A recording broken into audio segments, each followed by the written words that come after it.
وعلى كل نية صالحة وإلى خاتمة المصطفى رسول الله صلى الله عليه وسلم ومؤلف هذا الكتاب الشيخ Jalaluddin Ahmad Al-Mahali الشيخ Jalaluddin Abdurrahman As-Suyuti Anallaha yatawassamu birahmah wal maghfirah wa iskinuhumul jannah wa yu'ali darajatihim syai'un lillah lahumul fatihah. A'udzu billahi minasy syaithanir rajim. Bismillahirrahmanirrahim.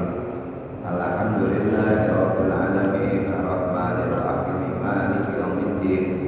Iyyaka na'budu wa iyyaka nasta'in ihdinas siratal mustaqim siratal ladzina an'amta 'alaihim ghairil maghdubi 'alaihim waladdallin.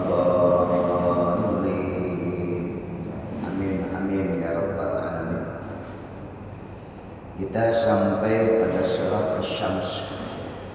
Kemarin Al-Lail 9 bulan yang lalu. Maret terakhir Al-Lail kurang lebih hampir setahun kita nggak ngaji. Alhamdulillah hari ini kembali kita mulai yang kemarin yang harusnya sebulan yang lalu karena saya ada kesibukan, mohon dimaafkan. Kita mulai. Bismillahirrahmanirrahim. Fa inna asdaqal hadisi kitabullah wa khairal hadi hadiyu Muhammadin sallallahu alaihi wasallam wa syarrul umur muhdatsatuha wa kullu muhdatsatin bid'ah wa kullu bid'atin dhalalah wa kullu dhalalatin finnar. Wa bisanadil muttasili ilal imam al-muallif rahimahullahu ta'ala wa adaman naf'a bihi wa bi barakati ulumihi wa bikum fid darin qala. Ayat ini atau surah ini menunjukkan tentang sumpah yang Allah lakukan terhadap apa yang Dia ciptakan. Jadi Allah selalu bersumpah terhadap sesuatu yang menjadi ciptaannya. Karena dari ciptaan Allah yang Allah jadikan sumpah, kita diharuskan atau disarankan, dianjurkan untuk melihat keagungan Allah dan kebesaran Allah. Banyak Pak dalam Al-Quran surah-surah di mana Allah selalu bersumpah bahwa apa yang aku ciptakan ini kalau kalian lihat, kalian dalami, kalian teliti, di situ ada aku, ada kebesaran aku. Sehingga apapun yang terjadi pada kehidupanmu itu semua adalah kehendak aku. Jadi Allah selalu bersumpah. Masih ingat? Wattini wazzaitun. Allah bersumpah demi buah tin dan zaitun, nama buah. Ya, tapi ada tafsir lain mengatakan di sini Allah bersumpah terhadap negeri Palestina, di mana banyak tumbuh buah tin dan buah zaitun. Wa Turi Sinin, dan juga demi Bukit Tursina Allah bersumpah. Bagaimana Bukit Tursina itu diangkat, wa rafa'na fawqakumut tur. Kami angkat Tursina ini dan kami akan timpakan kepada bangsa Bani Israel yang mereka selalu ngeyel, mereka selalu melawan Musa, dan mereka tidak ada syukur ketika aku bebaskan dari cengkeraman Fir'aun. Dan di Tursina itulah Allah berbicara, wa kallamallahu Musa taklima. Jadi Allah selalu mengajak kita untuk melihat apa yang Dia ciptakan.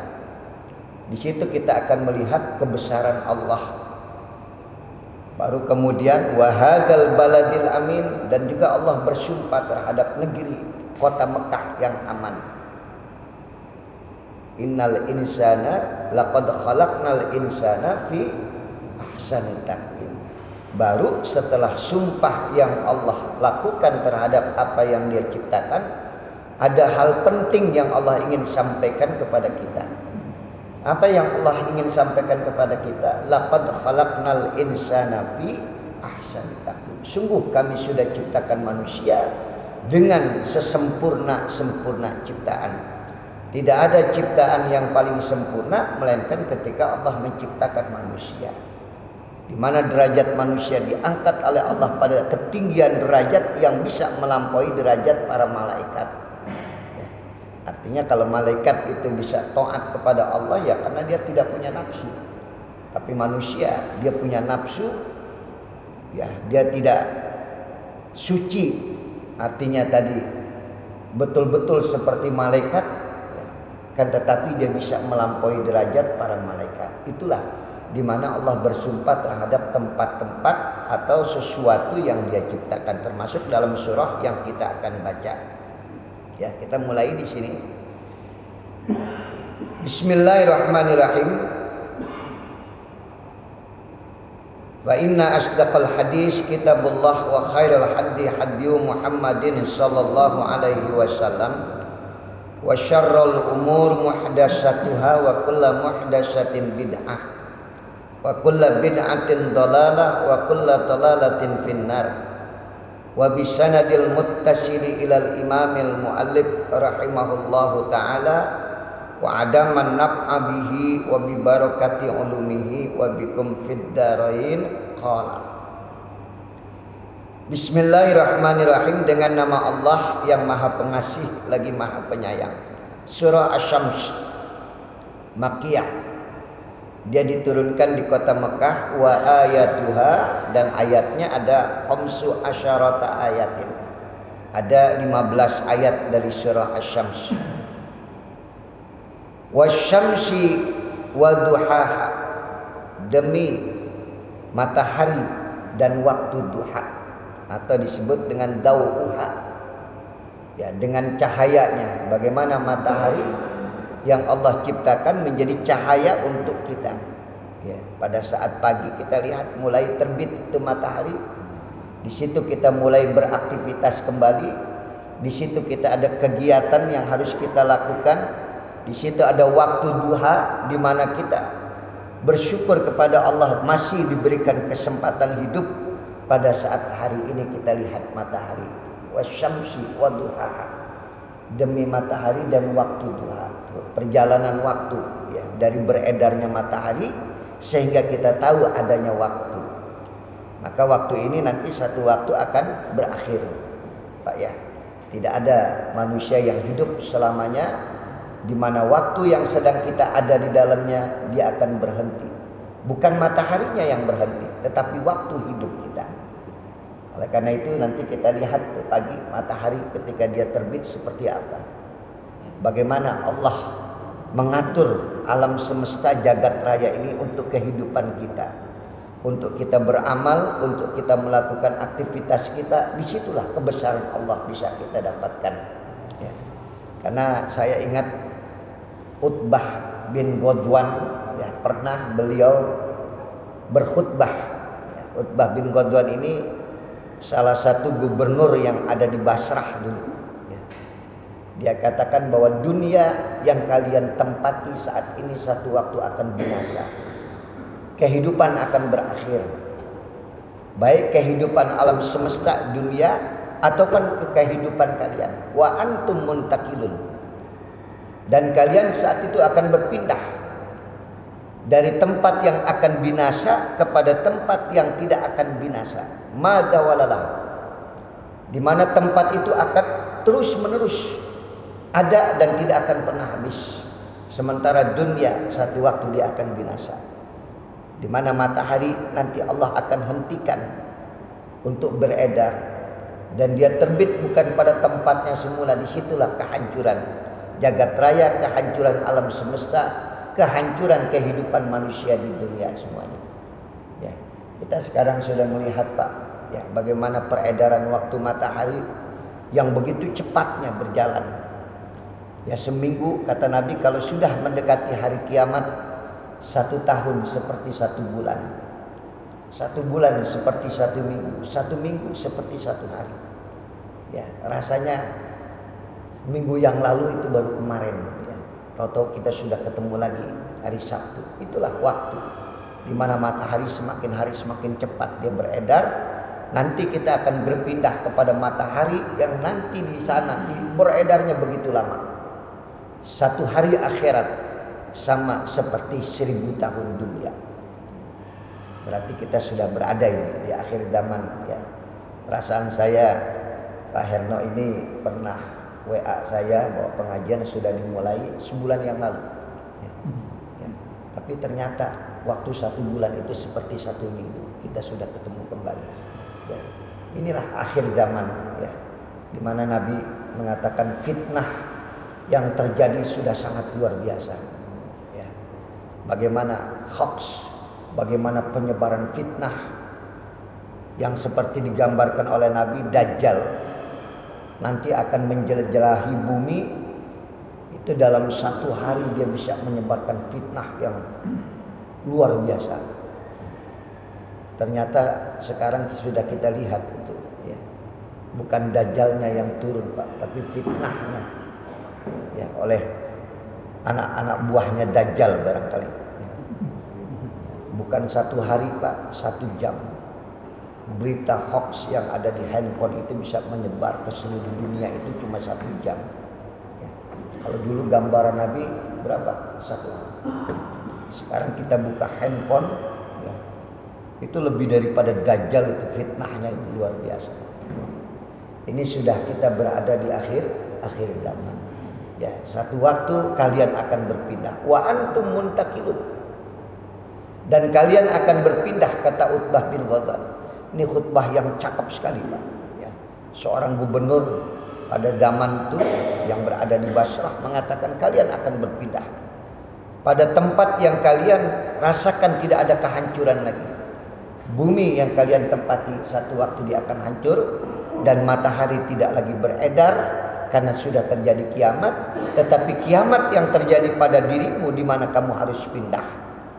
Apa yang sudah kau siapkan? Apa yang sudah kau bawa nanti, yang kau akan bawa menghadap kepada Allah Subhanahu wa taala? Dan digambarkan oleh Utbah bin Ghazwan, kalau kalian tahu 7 tahun aku bersama dengan Rasulullah sallallahu alaihi wasallam. Utbah ini ngikutin Nabi selama 7 tahun. Kemudian setelah Rasulullah meninggal dunia, zamannya Umar, dia diangkat menjadi gubernur. Dia katakan, Rasulullah pernah bercerita bahwa apabila batu itu dijatuhkan ke dalam neraka jahanam, maka sab'una aman, 70 tahun batu itu baru nyampe ke dasarnya. Kalau batu dilemparkan Pak ke dalam neraka jahanam, maka 70 tahun batu itu baru nyampe ke dasar. Dalamnya luar biasa. Dan latamla'anna, dan neraka itu nanti akan dipenuhi oleh penghuninya. Neraka itu akan penuh nanti. Yang dalamnya digambarkan sab'una aman, 70 tahun. Kalau dalamnya 70 tahun perjalanan, bikin konsernya itu di mana itu? Mau ngumpulin artis bikin konser di mana itu? Yang mau ngelihat siapa? Semua dalam siksaan yang sangat luar biasa. Dan surga pun sama. Kata Utbah bin Ghazwan, pintunya surga itu dari satu sisi ke sisi yang berikutnya 40 tahun perjalanan. Jadi kalau kita berjalan 1 tahun sampai mana, maka lebarnya pintu surga itu, kalau kita jalan setahun sampai ke Mekah, maka lebarnya pintu surga itu 40 kali perjalanan kita dari Indonesia ke Mekah. Dan nanti kalian akan berdesak-desakan masuk ke dalam surga. Akan pintu yang begitu besarnya saja, nanti ahli surga itu akan masuk berdesak-desakan. Enggak jaga jarak seperti sekarang mungkin ya kan. Dan enggak pakai masker mungkin nanti masuk surga. Oleh karena itulah tempat yang abadi yang kalian akan pindah. Hati-hatilah dalam kehidupan dunia ini, bahwa nanti kalian akan dipisahkan dengan teman-teman kalian yang berbeda agama, berpisah dengan saudara, berpisah dengan anak, bisa jadi. Dalam hadis lain dikatakan Pak, bahwa nanti kita akan dipisahkan pada saat yaumul ba'ats. Ada 2 kelompok, ada ashabul yamin, ada ashabus shimal. Ada kelompok kanan, kelompok kiri. Siapa yang menempati kelompok kanan? Yaitu orang-orang mukmin. Siapa yang menempati kelompok kiri adalah orang-orang kafir bersama dengan orang munafik. Ini hadisnya sahih. Jadi sebelah kiri nanti ada orang kafir dan munafik. Munafik itu bisa Islam. Jadi munafik itu tempatnya bersama orang kafir. Jadi di dunia muslim dia, akan tetapi dusta selalu dia lakukan dan gak berhenti berdusta. Begitu juga janji-janji yang dia ingkari, dia khianati, dia tidak tepati. Udah 2/3 dia munafik. Dan 3/3 munafik tulen ketika dikasih amanat berkhianat. Maka orang yang seperti ini walaupun muslim, dia akan ditempatkan, kata Nabi, bersama dengan orang-orang kafir. Dan siksaannya adalah kerak neraka jahanam yang dalamnya itu 70 tahun. Ketika batu itu dilemparkan baru sampai. Ini munafik ini dikeraknya, Pak. Ya, tanda-tanda munafik itu kalau dia bicara apa itu? Dusta. Bohong terus. Yang kedua, kalau berjanji dia tidak tepati. Kemarin pemilihan pilkada, kepala desa, pemilihan wali kota. Alhamdulillah sahabat saya di Depok kembali terpilih untuk yang kedua kalinya, Dr. Muhammad Idris. Ketika di grup teman-teman bilang kita syukuran, bukan syukuran saya bilang. Kita prihatin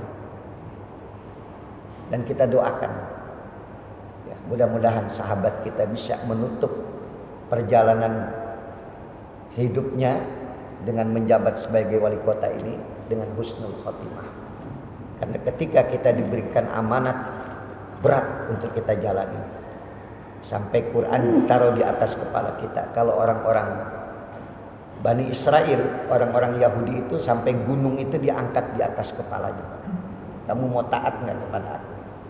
Maka ketika seseorang menjabat baik sebagai gubernur, sebagai wali kota, itu ada Al-Quran yang dijadikan sumpah untuk menjalankan amanah Allah dengan sebaik-baiknya. Yang mereka rebutkan, yang mereka dapatkan, bisa gak dijalankan dengan sebaik-baiknya? Karena kalau tidak, Masya Allah, tanggung jawabnya berat nanti di hadapan Allah. Jadi jangan syukuran. Ya, kita berkumpul, kita doakan sahabat kita. Mudah-mudahan dapat menjalankan amanah lebih baik daripada masa sebelumnya. Ya. Maka tadi kembali saya katakan bahwa kehidupan kita ini nanti akan berakhir dan kita akan dipisahkan pada samat yaumul ba'as.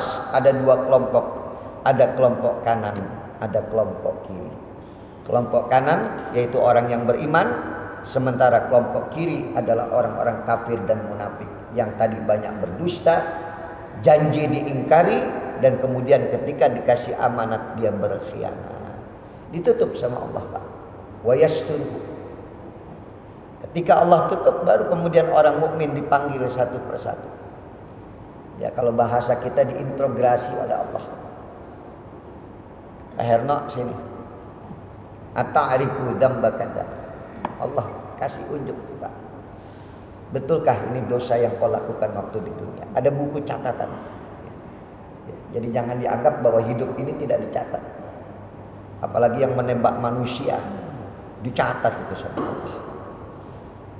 Kita nggak kebayang dosa yang paling besar adalah membunuh manusia, karena 3 hak diambil. Hak Allah yang menghidupkan dan mematikan diambil oleh dirinya. Yang kemudian yang kedua adalah hak manusia yang dibunuh. Dia pengen hidup, kamu bunuh, maka kamu sudah mengambil hak orang yang kamu bunuh. Yang ketiga adalah hak keluarganya. Itu dosanya sangat luar biasa. Dia akan dihantui dalam kehidupannya.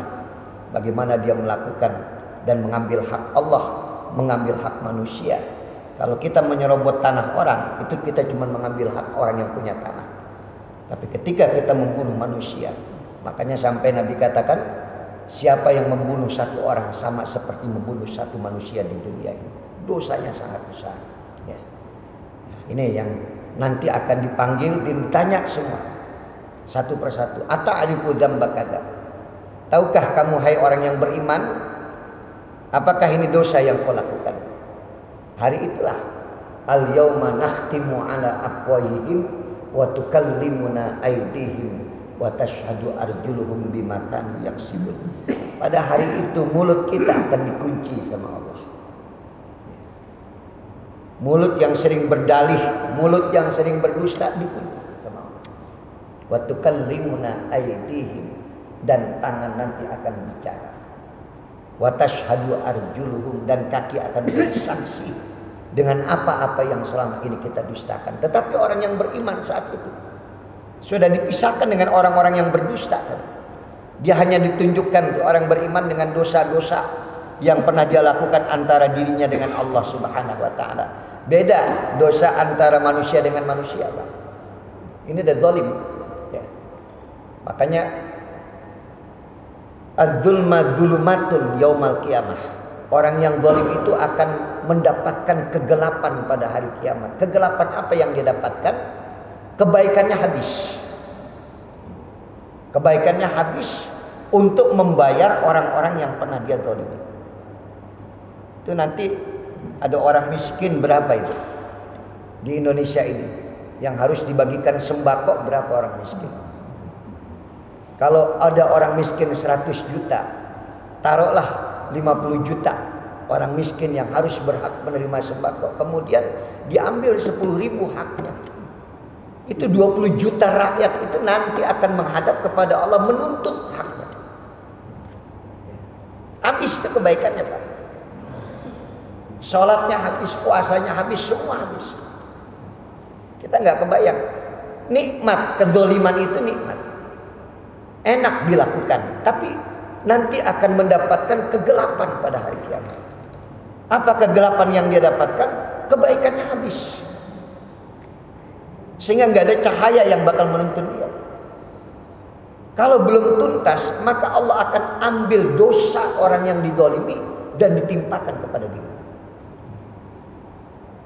Ini Nabi yang menceritakan al-wuquf. Ini saya sering sampaikan di sini.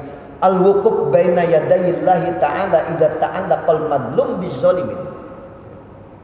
Yang paling berat proses setelah kita mati, ada hisab, ada midan, ada lewat siratal mustaqim.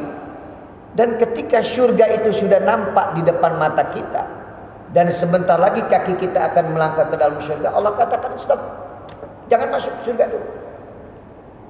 Kamu waktu di dunia melakukan kezaliman. Lihat itu orang-orang datang bersaksi kepada aku bahwa kau yang dulu melakukan kezaliman. Maka bayar apa yang sudah kau ambil dari saudaramu. Haknya yang sudah kau ambil, bayar, berikan kepada dia. Apa yang berlaku saat itu sudah gak ada kecuali kebaikan. Uang sudah gak ada nilainya, Pak. Materi sudah gak ada nilainya. Allah katakan ambil salatnya, berikan kepada orang yang dia zalim. Datang lagi satu orang. Nah kalau yang tadi duitnya diambil 20 juta rakyat itu akan menuntut ke hadapan. 10.000 udah gak ada nilainya nanti di akhirat. Berikan kepada dia. Hajinya berikan, puasanya sampai habis semua kebaikannya. Orang masih datang berduyun-duyun minta keadilan kepada Allah. Ambil dosa orang yang pernah dizalimi, berikan kepada dia. Ini nanti orang yang bangkrut di akhirat. Perasaan dia bakal menang di akhirat, padahal dia akan jadi orang yang bangkrut nanti di akhirat, orang yang paling rugi, karena dia sudah mengambil hak orang lain. Maka ini yang nanti akan dialami oleh manusia nanti di akhirat. Dipisahkan. Orang yang beriman, Pak Herno dipanggil, saya dipanggil, Pak Umar dipanggil. Ata'arifu dzambaka? Benarkah ini dosa yang kau lakukan? Hari itu mulut gak berbicara. Dibuka lagi lembaran. Benar ini dosa yang kamu lakukan. Anggota badan kita mengatakan, na'am ay Rabb. Betul ya Tuhan, itu dosa yang aku lakukan. Terus menerus catatan itu dibuka oleh Allah. Sampai wara'a fi nafsihi annahu qad halak. Sampai orang yang disebutkan dosanya mengatakan, celaka aku. Aku melihat dosaku begitu banyaknya. Wara'a fi nafsihi annahu qad halak. Ya Allah, itu dosa banyak sekali. Wa yuqarriruhu bidzunubihi, dan terus menerus Allah menyebutkan dosanya sampai dia menganggap dirinya akan celaka. Apa yang Allah katakan? Innani asturuha fid dunya. Kau tahu dosa yang kau lakukan, aku sembunyikan waktu di dunia. Saudaramu nggak tahu kau melakukan dosa. Anakmu nggak tahu kau melakukan dosa. Istrimu tidak tahu kau melakukan dosa. Siapa yang menyembunyikan dosa itu? Aku, kata Allah. Aku yang menutupi aibmu. Aku yang menutupi dosa-dosamu. Kalau dosa kita yang kita lakukan di dunia sebagai seorang mukmin, Pak, dibuka sama Allah, kita nggak punya sahabat.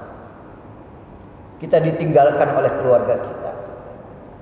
Akan tetapi dengan kasih sayang Allah terhadap orang yang beriman, wa yasturuha fid dunya, aku yang menyembunyikan dosa kamu di dunia, dan aku yang akan mengampunkan semua dosa-dosamu hari ini. Ini beruntungnya orang beriman. Kita nggak kebayang orang-orang yang dibuka dosanya oleh Allah di dunia.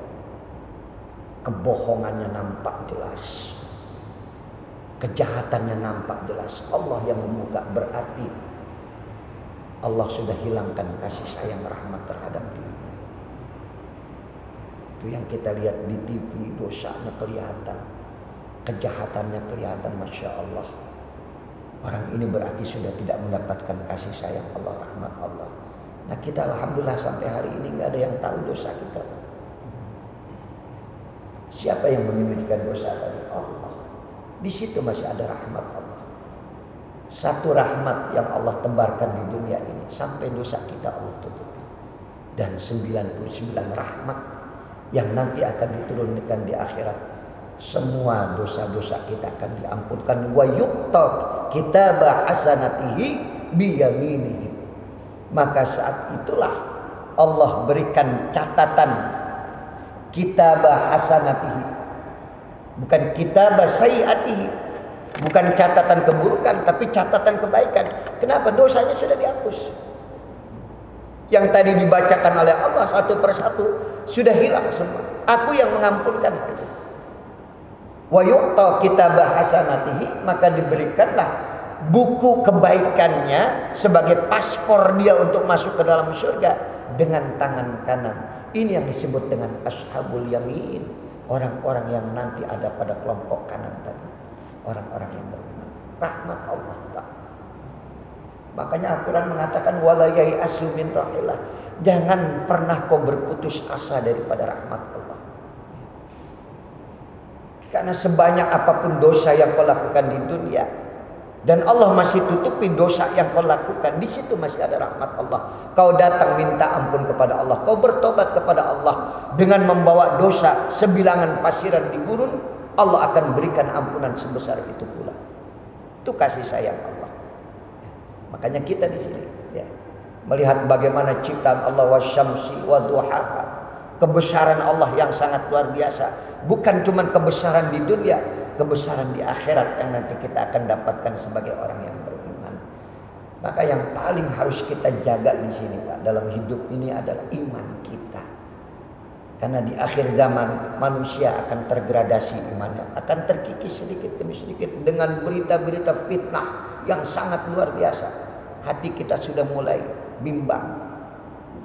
Mulai kita berprasangka buruk kepada manusia, bersuudzon kepada manusia. Karena fitnah tadi, kita percaya kepada kebatilan sampai terkikis iman kita sedikit. Yang digambarkan oleh Nabi bahwa nanti di akhir zaman banyak manusia yang yakhrujuna minad dunya bighairi iman, ketika dia mati tanpa membawa iman sama sekali. Perasaan imannya masih ada padahal sudah habis.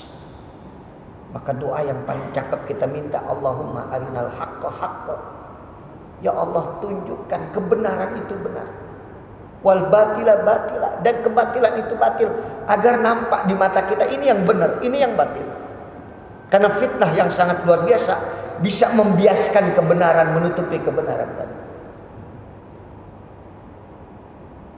Kita nggak pernah sanggup, Pak, untuk melihat kebenaran kalau tidak ada hidayah Allah Subhanahu wa Ta'ala. Dan kebenaran bisa jadi kita akui sebagai kebatilan di akhir zaman, atau kebatilan menjadi kebenaran. Dan itu yang akan mengikis iman kita. Sampai banyak nanti manusia yang mati yakhrujuna minad dunya bighairi iman. Dia mati tanpa membawa iman. Sehingga dikelompokkanlah dia bukan sebagai orang yang beriman, tapi sebagai orang kafir. Yang tadi saya katakan, beruntungnya kita sebagai orang yang beriman, rahmat Allah masih dapatkan. Ini kan kita udah pada tua. Umur saya udah 60 lewat sudah. Pak Haji Joko sudah 70 ya? 72. Waktu kita semakin ke depan, makin dikit. Ya kita harus persiapkan bekal kita. Apa yang kita kata Bapak. Hari Ahad yang lalu sama, saya dikabarkan besan saya wafat, meninggal dunia. Ibu mertua dari anak saya. Teman saya kemarin Kiai Haji Agus Halimi, salah satu pengurus dari Unisba, dikabarkan wafat, meninggal dunia. Satu persatu teman-teman kita akan berpindah. Wa antum muntakilun. Kita akan berpindah dari dunia ini. Kita tidak lihat lagi matahari yang terbit, wasyamsi wa duhaha. Kita akan berpindah. Sudah siapkah kita? Kita mati dengan membawa iman. Yang paling berat adalah mati membawa iman.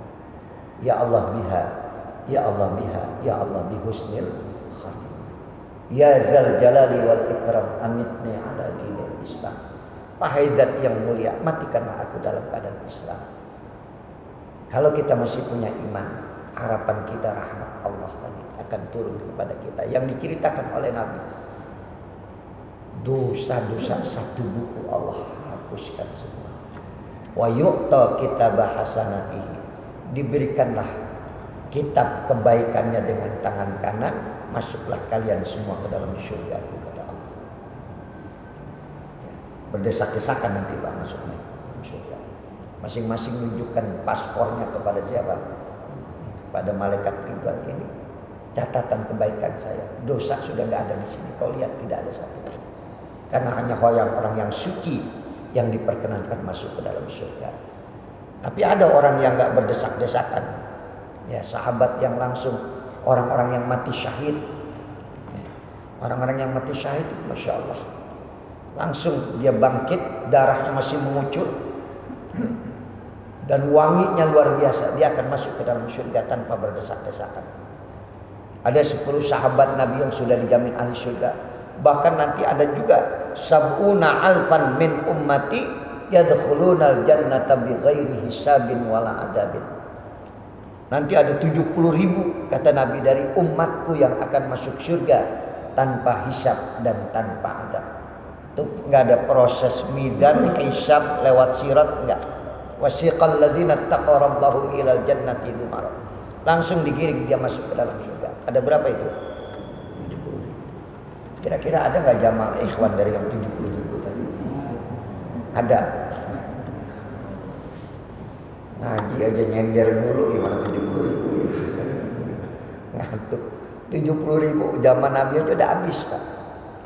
Jadi ketika statement ini disampaikan, berebut sahabat, ya Rasulullah doakan aku masuk yang 70.000. Kata Nabi, kamu dapat. Saya bagaimana ya Rasulullah, kamu dapat. Saya Rasulullah dapat. Ukasha angkat tangan, bagaimana saya Rasulullah, kamu dapat. Di belakang Ukasha angkat tangan lagi, ya Rasulullah aku dapat enggak. Terakhir diambil Ukasha. Jadi 70.000 aja di zaman Nabi sudah habis, Pak. Ukasha enggak kebagian, sahabat Ukasha enggak kebagian. Kalah cepat dia. Kalah cepat angkat tangan. Ukasha angkat tangan, ya Rasulullah dapat. Di belakangnya dia Ukasha enggak dapat. Sedih sahabat Ukasha. Jibril turun kembali memberi kabar kepada Nabi Muhammad sallallahu alaihi wasallam. Allah memberikan tambahan kuota lagi. Jadi bukan haji aja ditambahin kuotanya. Masuk surga ditambahin kuota lagi. Berapa tambahannya kata Rasulullah? Dari setiap satu yang 70.000 akan membawa 70.000 lagi. Umatmu dari yang 70.000, setiap satu yang 70.000 akan membawa 70.000 lagi. Alhamdulillah. Rasulullah sujud syukur. Nah kalau 70.000 kali 70.000 udah berapa Pak Umar? 4.900.000.000 juta ya. Udah berapa abad manusia hidup umat Nabi Muhammad? Dari zaman Nabi sudah 1400 tahun. Kayaknya nggak nyampe juga. 4 miliar 900 juta. Nah, tapi untungnya di sini, untungnya ada yang nanya sama Nabi. Manhum, siapa mereka itu ya Rasulullah? Yang mendapatkan keistimewaan yadkhulunal jannata bighairi hisabin wala adabin. Di mana dia masuk surga tanpa hisab, tanpa adab. Siapa mereka? Disifati oleh Nabi dengan sifatnya. Berarti kalau kita punya sifat ini masuk kita. Sama seperti Anas ketika dia bertanya kepada Rasulullah, apa yang kau inginkan? Ketika ditanya sama Nabi Anas, apa yang kau inginkan? Kau hidup bersama aku 10 tahun. Kau melayani aku, berkhidmah kepada aku. Salni, apa yang kau mau dari aku? Anas nggak jawab, Pak. Air matanya aja yang berderai. Dia merasa kesedihan berpisah dengan Nabi karena dia harus berumah tangga. Sampai terakhir Nabi katakan, Anas, labbaik ya Rasulullah, salni, minta apa yang kau mau. Boleh ya Rasulullah, aku minta satu. Aku nggak minta jabatan, aku nggak minta kekuasaan, aku nggak minta harta. Aku cuma minta satu. Boleh nggak ya Rasul? Apa yang kau inginkan? Inni uridu an murafaqataka fil jannah. Boleh nggak aku nemanin engkau seperti ini sampai di surga? Kita nggak kebayang, Pak. Ya, permintaan yang begitu indah dari Anas, karena dia tahu dunia ini akan hancur, matahari tidak akan beredar lagi, bumi akan binasa semua. Saya cuma minta satu ya Rasulullah, boleh nggak aku menemani engkau seperti ini sampai di surga? Karena tidak ada keindahan hidup yang paling indah ketika aku melainkan hidup bersama denganmu. Ketika hidup bersama denganmu, itulah keindahan yang paling kurasakan. Tidak ada wajah yang paling sedap kupandang melainkan wajahmu. Tidak ada suara yang paling menyejukkan melainkan yang keluar dari lisanmu. Boleh nggak aku terus seperti ini sampai di surga? Kalau Nabi angkat tangan, tidak lagi universal. Kalau Nabi angkat tangan buat Anas saja. Tapi di situ Nabi cuma mengatakan, inni bikasratis sujud. Banyak-banyaklah kau bersujud kepada Allah. Hinakan dirimu di hadapan Allah. Taruh kepalamu di tempat yang kau pijak, bumi yang paling rendah. Baru kau akan bisa bersama aku di dalam surga. Siapa orang-orang yang merendahkan dirinya, menghinakan dirinya di hadapan Allah, yang menjauhkan dari sifat-sifat sombong, dialah orang-orang yang nanti akan bersama dengan Rasulullah SAW. Jadi bukan cuma Anas saja, kemungkinan kita bersama dengan Nabi bisa, asal sujud. Begitu juga tadi, ketika mereka ditanya, Rasulullah ditanya, siapa mereka itu ya Rasulullah? Yang 70.000 kali 70.000 Nabi sifatkan dengan sifatnya. Maka kalau kita punya sifat ini, masuk kita. Ya, apa sifatnya? Hum la yarkun wa la yastarkun wa la yatatayyarun wa 'alallah falyatawakkalun. Hum la yarkun, orang-orang yang tidak pernah berobat, orang-orang yang enggak pernah diruqyah. Henry pernah ke dokter nggak? Ya nggak masuk. Layar pun orang-orang yang nggak pernah berobat. Apa yang dimaksud oleh Nabi? Ya kalau kita artikan secara tekstual mentah banget Pak.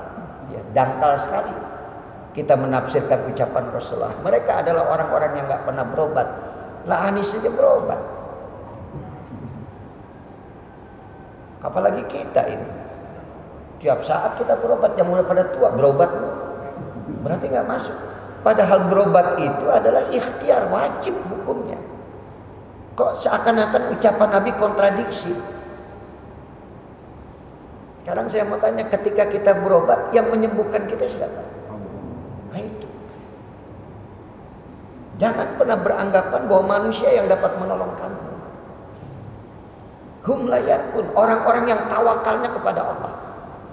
Dia nikmati sakitnya tadi karena dia tahu bahwa sakit itu adalah kebaikan dari Allah untuk dirinya. Dia tidak akan mengeluh kepada Allah dengan sakit. Fa idza maridtu fa huwa yashfi. Apabila aku sakit, yang ngobatin Allah, yang menyembuhkan Allah, bukan dokter. Dokter aja nanya kok, Bapak sakit apa? Terus Bapak yakini dokter yang menyembuhkan? Bukan. Makanya tadi mereka adalah orang-orang yang tidak pernah minta bantuan kepada manusia, tidak bersandar kepada manusia.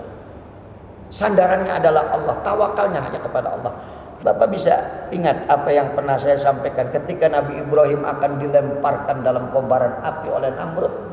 Itu Jibril nawarin bantuan, perlu bantuan enggak Ibrahim? Aku enggak butuh, kata Ibrahim. Sebab kau Jibril adalah makhluk, Namrud juga adalah makhluk, api yang akan membakar aku juga adalah makhluk. Enggak ada makhluk yang bisa menolong sesama makhluk. Aku hanya bersandar kepada pencipta makhluk Allah. Tawakalnya Ibrahim. Hum la yarqun. Orang-orang yang tidak pernah diruqyah. Saya mencoba menafsirkan ini Pak ketika berangkat umrah. Di Mekah 40 lebih panas saya waktu itu, sakit. Sampai jamaah itu, Ustaz, bawa ya ke rumah sakit ya. Enggak. Saya mau nikmati sakit ini. Hum la yarqun, enggak pernah mau berobat. Tapi saya tidak tafsirkan tidak mau ke rumah sakit. Saya ingin menikmati sakit ini. Karena kalau saya orang baik, sakit ini akan menjadi kebaikan buat saya. Akhirnya tengah malam masih panas, saya nggak tahan Pak. Bawa aja saya ke dokter. Nggak kuat gitu. Kalau kita artikan secara itu.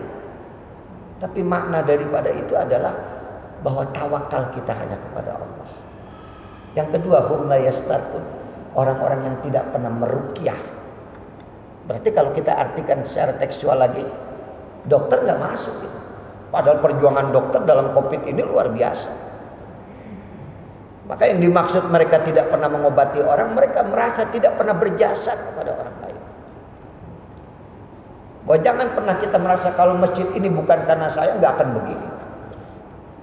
Seakan-akan kamu yang bisa mengobati orang, bisa memberikan sesuatu kebaikan kepada orang. Bahkan kebaikan itu yang bisa kau lakukan kalau bukan karena Allah yang menggerakkan hatimu, kamu tidak akan mampu.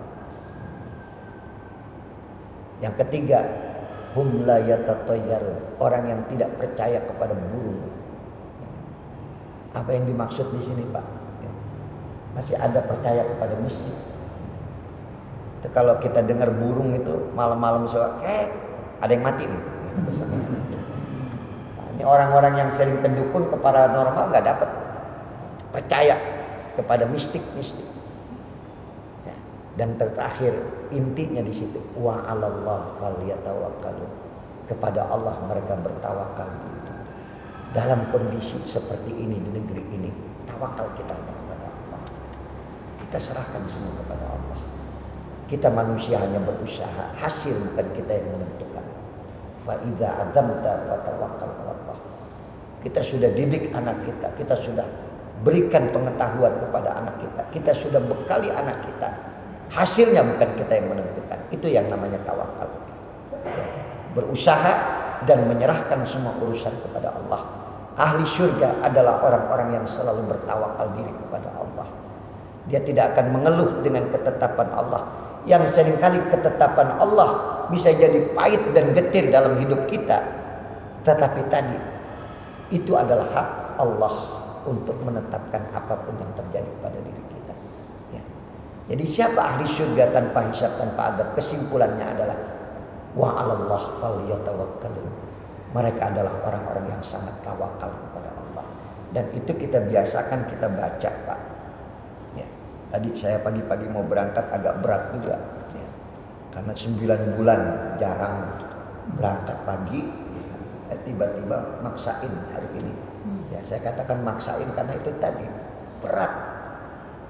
Itu kita ngelangkah bismillah tawakkaltu 'ala Allah la haula wala quwwata illa billah. Mudah-mudahan masuk tuh. Ya, masuk yang 70.000 asal tawakal. Kalau nggak masuk yang 70.000 yang tadi dosanya disebutin satu-satu. Kira-kira mau yang mana nih?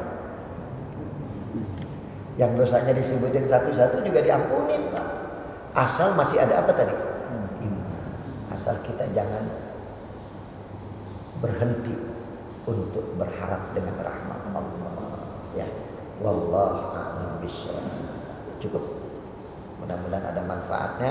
Baru satu ayat ya. Wasyamsi wadduhaha. Jadi nanti lihat matahari terbit, di situ ada kebesaran Allah, di situ ada rahmat Allah, dan matahari itu satu waktu tidak akan kita lihat kembali. Karena kita akan berpindah. Kita nggak menatap matahari lagi, kita akan berpindah kepada matahari yang nanti peredarannya begitu lamanya. Satu hari akhirat seperti 1000 tahun itu ya. Cukup? Ada yang ditanyakan nggak?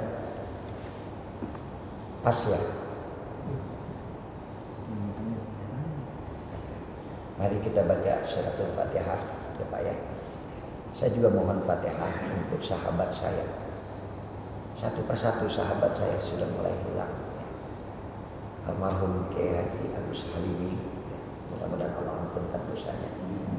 Besan saya Bunda Haja Rahamah binti Kiai Dimyati yang seminggu lalu wafat meninggal dunia. Saya mohon doa diampunkan dosa, orang baiknya luar biasa. Ya, doakan anak saya dan mantu saya biar kuat. Ya.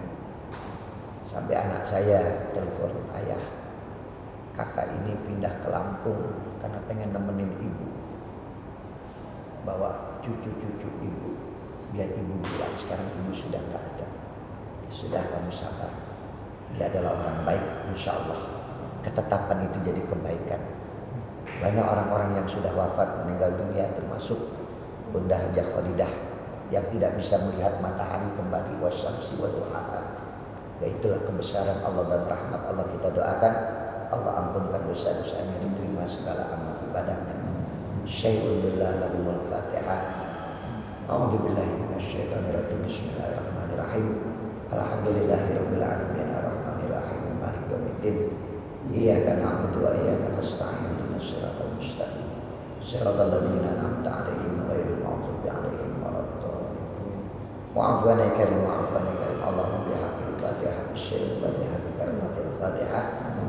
Ya farijal hamd ya kashifal gham ya man ya'ti wa yaghfir wa yarham. Da'wahu biya subhanakallahumma tahiyatun biya salam wa akhir da'wahu alhamdulillahi rabbil alamin. Kita baca doa kafaratul majlis.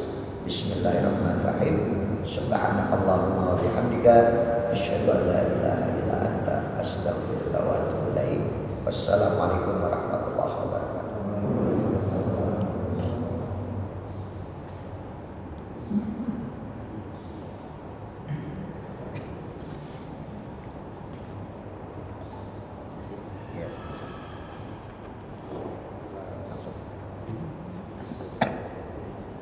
Kuncinya ketinggalan. Iya.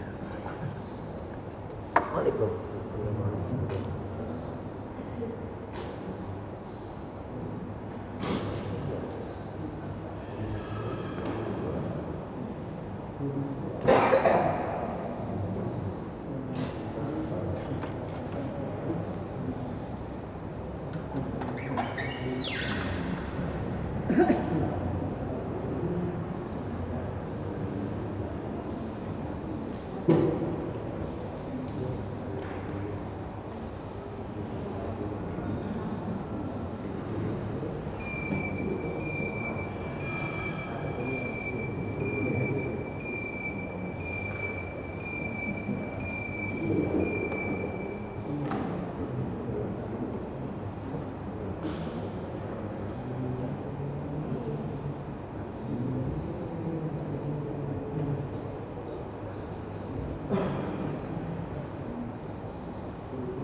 Telah meninggalnya Ibu Hajah Khalidah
Amin.